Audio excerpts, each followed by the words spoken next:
Tell me if this sounds familiar. Your friend just got their second tattoo. Your coworker is showing off his new ink. Your social media feed is literally filled with fresh ink. Meanwhile, you're walking around with completely blank skin. And for some reason, people think you're the weird one. Here's what everyone assumes. No tattoo means you couldn't decide. You were scared or lazy, or just never found the one moment worth marking. It gets filed under indecision like you're still waiting for permission to commit to something. But that's backwards. It was never indecision, it was a decision, just not the one people expect. Maybe you've even stood in a tattoo shop before, scrolling through flash art, actually wanting to like something. Maybe you got close, picked a design, picked a spot, then quietly talked yourself out of it at the last minute. Not panic, just some quiet part of you asking, but will I still want this in 10 years? And not having a confident answer. That right there is the whole thing.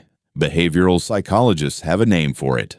Loss aversion. Sounds fancy, right? But it's just the well-documented fact that humans feel the sting of a bad decision almost twice as hard as the pleasure of a good one. So when most people look at a tattoo, they're asking, will I love this? But the tattoo-free brain is quietly asking a completely different question. How much will it hurt if I don't? So it was never indecision at all. Indecision is not knowing what you want. This is the opposite. Knowing exactly how much you're going to want something different in 5 years, and choosing not to bet against yourself.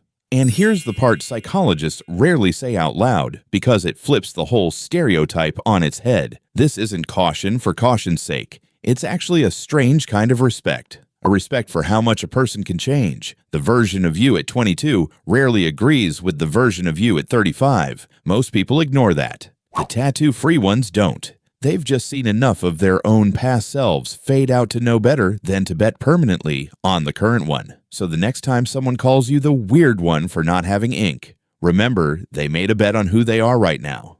You made a bet on who you might still become. That's not caution. That's just better odds.